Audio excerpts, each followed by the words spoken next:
Good day, I'm Sophia Bravo. This topic is about curriculum development process and models. First is Ralph Tyler. Ralph Tyler was an American educator who worked in the field of assessment and evaluation. He served on or advised a number of bodies that set guidelines for the expenditure of federal funds and influenced the underlying policy of the Elementary and Secondary Education Act of 1965. Also known as Tyler's rationale, the curriculum development model emphasized the planning phase. This is presented in his book, Basic Principles of Curriculum and Instruction. He posited four fundamental principles. These are the four basis principles of Ralph Tyler. First is what education purposes should seek to attain. Educational objectives purposes are a starting point to selecting things such as material selection, content outline, development of instructional procedures, and test and examination preparation. There are many different views as to where objectives can be obtained.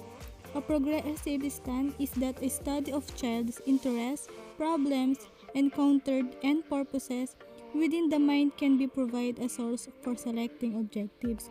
Ralph Tyler's stand is that no single source of information is adequate to provide a basis for wise and comprehensive decisions about the objectives of the school. Second is what educational experiences can be provided that are likely to attain these purposes. Learning is said to take place through experiences that the learner has, such as reactions the student makes to the environment in which he or she is placed.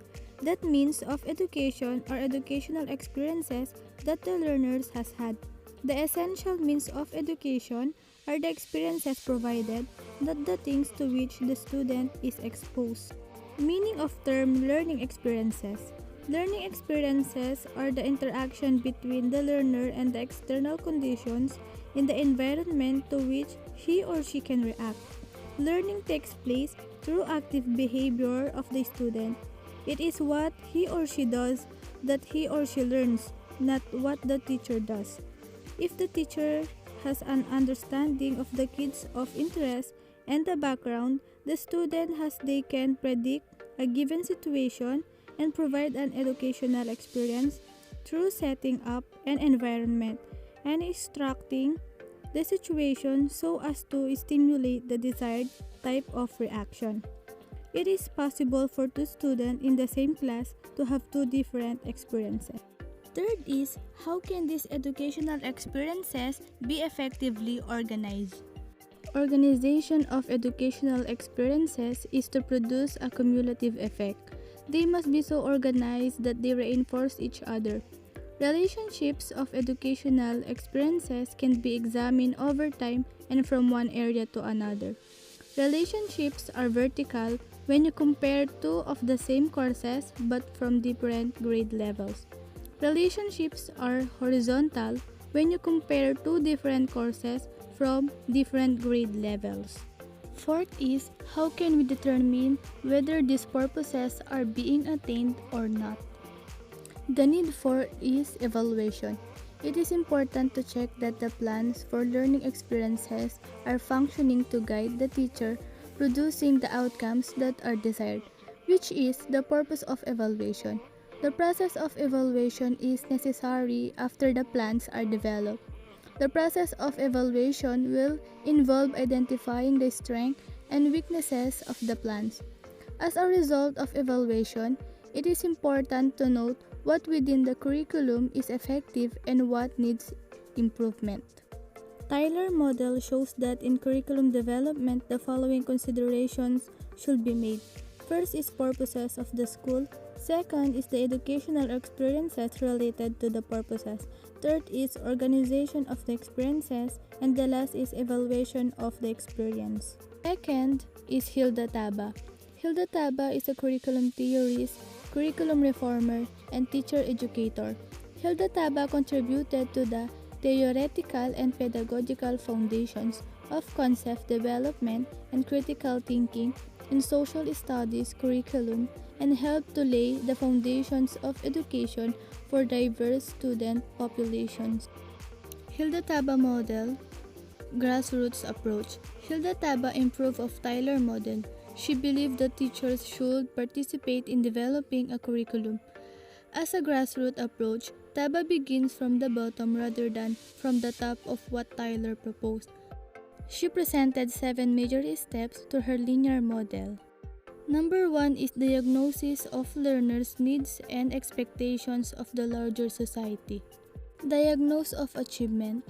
Student as learner and curriculum problems to meet the expectation of the society in producing competent learners. Number 2 is formulation of learning objectives. To add more knowledge and to enable them to perform skills which otherwise they would not perform, to develop certain understanding, insights, and appreciation, development of healthy personality, analysis of particular culture. Number 3 is selection of learning contents. Validity and significance of the content, consistency with social realities, appropriateness to the need and interests of students. 4 is organization of learning experiences, making proper distinctions between the various levels of content. Number 5 is selection of learning experiences. Using a variety of teaching methods, are there opportunities for students to apply what they are learning through solving real problems or developing projects that could be used in real work setting.